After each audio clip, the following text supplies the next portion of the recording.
Welcome to Soul School and the teachings on Crysticism. And what this is all about, really, is how souls earn and learn to wield their true power. You know, what you might call superpowers. All right, let's jump right into the story of Evan. He's a returning soul student, and when we meet him, he finds himself in this mystic space, feeling pretty disoriented. But he is crystal clear on one thing: he has a very urgent demand for his gods, Lord Blue and Lord Yellow. And there it is, the big question. Evan's basically saying, hey, life as a teenager on Earth is rough. Why are you holding out on me? I've earned these powers, they're mine. He's convinced they could solve all his problems if someone would just let him use them. Lord Blue comes in with this fantastic analogy. Giving a teenager their entire inheritance all at once? Well, that could go wrong really fast.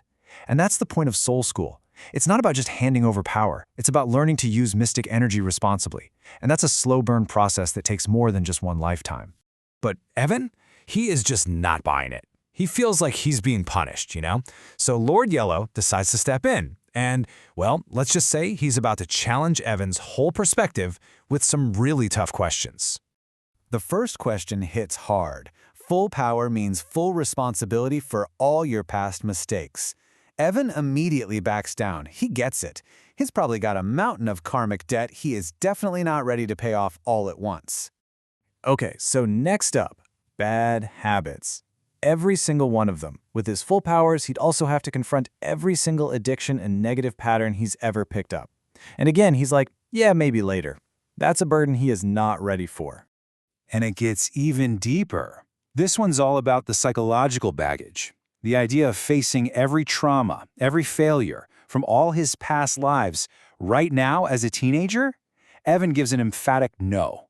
I mean, who could handle that? And the final challenge, carrying the weight of every grudge and injustice from hundreds, maybe thousands of years. The thought is completely overwhelming, and for Evan, something finally clicks.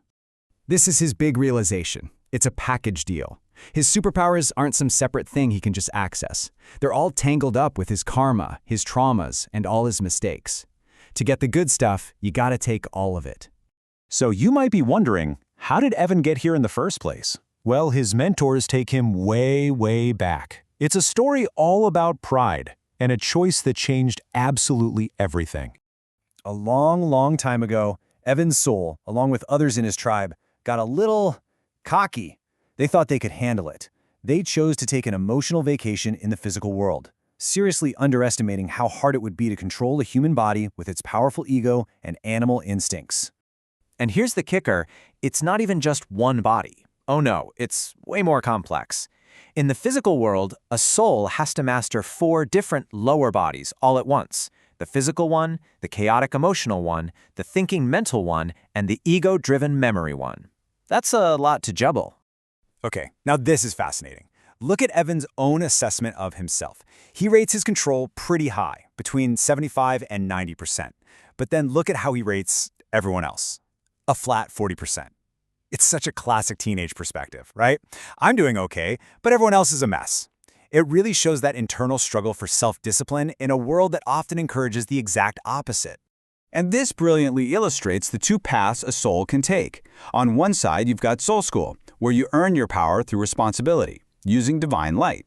On the other, there's the Tempter School, which offers a shortcut, borrowed, corrupted chaos energy.